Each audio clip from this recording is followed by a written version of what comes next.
Hi, everybody. Matt here from Matt Likes Comics. Today is going to be another featured creator video. And this one in particular fits out more because I have been on record publicly for stating I'm not exactly this artist's biggest fan. And again, it's just a personal opinion. It's nothing against the person himself. Um, However, in response to this, after some people have told me exactly what they thought about it, I decided to look a little more deeper into some of his other work. And honestly, you know what? He did do a lot of good work when he was younger, up to his middle age. But then he started doing his own inking. He started and his style changed a bit as a result. And it's not my cup of tea, but it is a cup of tea a lot of people out there really like this. And of course, this artist is Mr. Gil Kane. Gil Kane has had a very, very long career in comics. He's passed on. Obviously, he was born Eli Katz in Riga, Latvia, on April 6th, 1926. He died on January 31st, 2000. His career spanned from the 1940s to the 1990s and basically worked on every major character with every major comic company, and he's been a lot of places. There was a lot of stuff I was surprised to find out was him. Excuse me. So he is credited with co-creating the Silver Age versions of the Green Lantern and the Atom, which is Hal Jordan and Ray Palmer. He had worked on both characters in the 1940s, briefly. Like Gardner Fox, he was around a long time and did a lot of stuff. What I was really surprised, he's also and this is where I'm surprised. I was surprised that he was also credited with creating Iron Fist and Adam Warlock. Now, Adam Warlock, of course, we know as him, I believe, when he made his debut in the Fantastic Four, but he is credited with turning him into Adam Warlock. He also was the primary artist on the Spider-Man drug story from Amazing Spider-Man 96 to 98, when Stan Lee decided to not bother going to the Comic Code Authority and did these for the Department of Health and Welfare in the United States. In 1997, Gil was inducted into the Will Eisner Comic Hall of Fame, and he was also given a Harvey Award, and he was in the Jack Kirby Hall of Fame as well. He started working at age 16 for MLJ magazines, which we all know is now Archie Comics, during his summer vacation from school. He was fired, though, after only 3 weeks.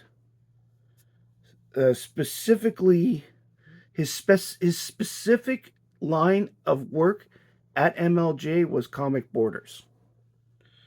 Once fired, he went to work for John Binder's art packaging firm, and then ended up returning to MLJ soon after. His first feature was in Pep Comics, and it was Inspector Bentley of Scotland Yard. That was I saw that at two different sources. So I thought he'd work some other thing first, but nope. He started on this. His first known credit was as an inker for Carl Hubbard on a Scarlet Avenger story in Zip Comics 14, which he signed as Gil Kane. So that was the first credit, and he used his pen name right off the bat. He used several aliases in the beginning of his career, including using his real name of Eli Katz, before deciding to settle on Gil Kane. He worked for Timely from 1944 to 49, and then he moved to DC Comics. He started there on All Star Western and Rex the Wonder Dog. Always considered to be a freelancer during his period with DC, he was never actually hired on staff.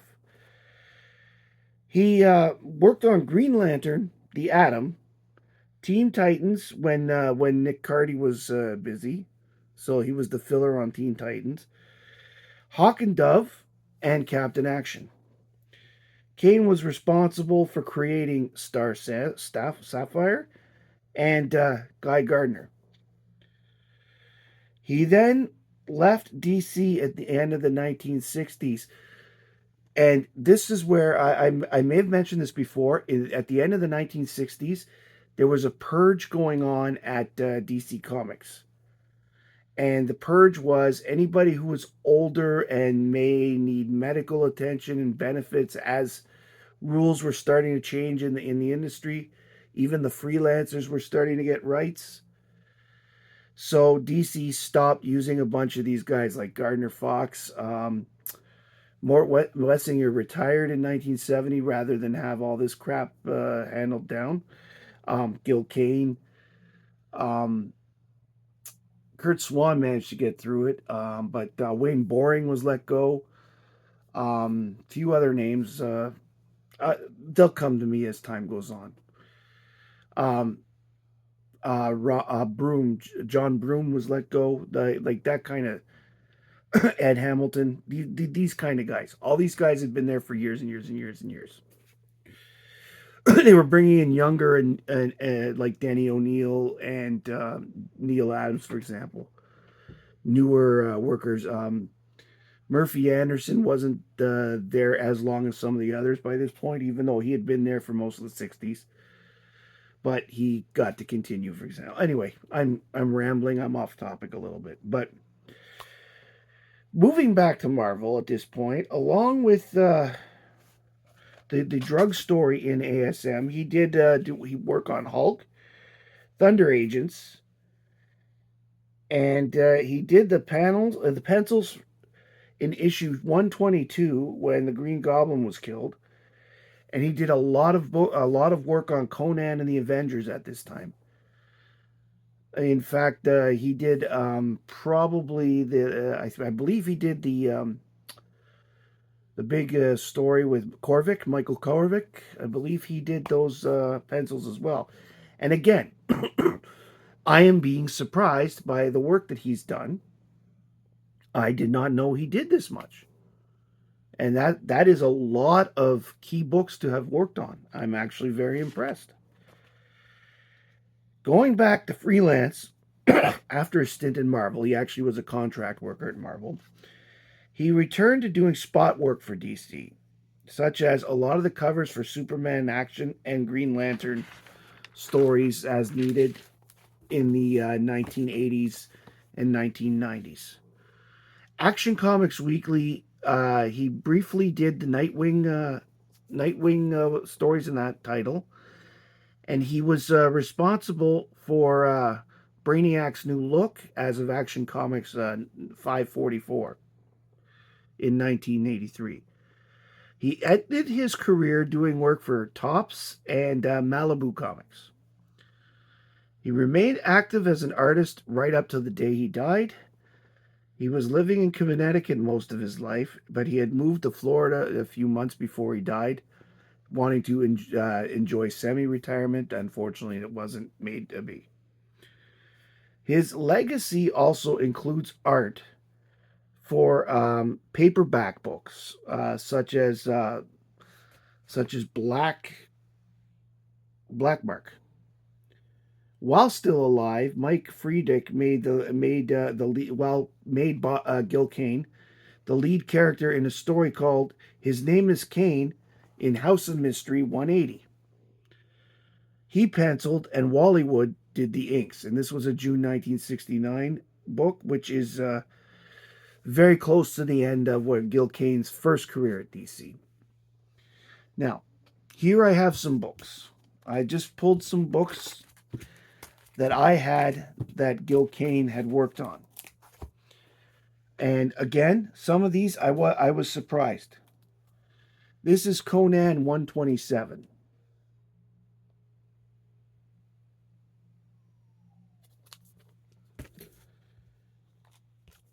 Conan 128.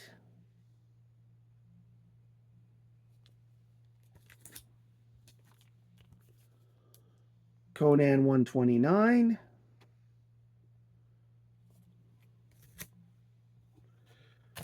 Conan 130. And my favorite of these Conan books, Conan 134.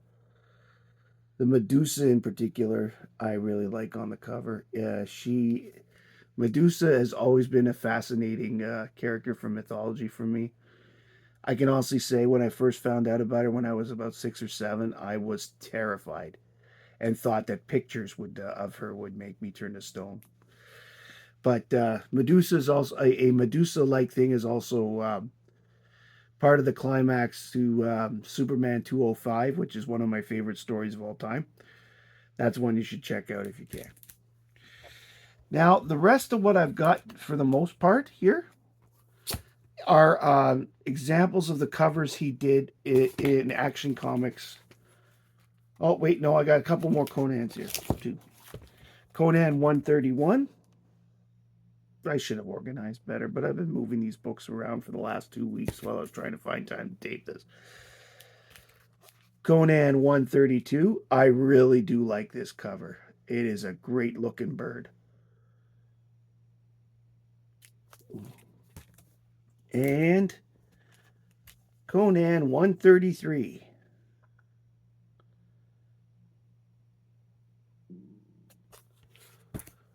Now, let's go back to, as I said, there's a bunch of, a good amount of covers that he did for Action and Superman in the the early to mid 80s. So I have a few samples of those right here. Action Comics 540.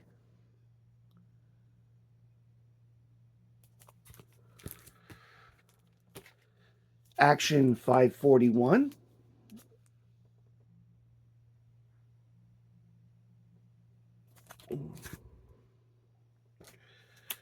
Action 551.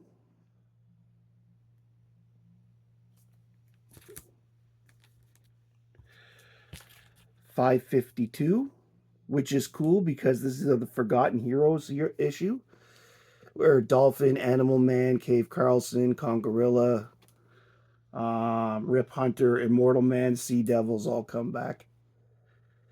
Most of them hadn't been seen in years. Ergo, the Forgotten Heroes.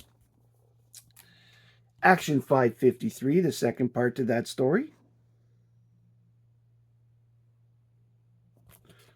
And Action 554, which is an absolute awesome story. The writer of it did a great job. And I actually, because the story was so good, I actually was not bothered by Gil Kane's art as much. It is this period, by the way, the Action Comics covers and the Superman comics covers, where I got a bit of a dislike for the man. And the last book I'm going to show, it's a facsimile version. But right now, with the character being featured in the Superman movie, as played by Nathan Fillion, here's a facsimile of Green Lantern 59, which is the first appearance of Guy Gardner. Gil Kane did the pencils on the inside and on the cover.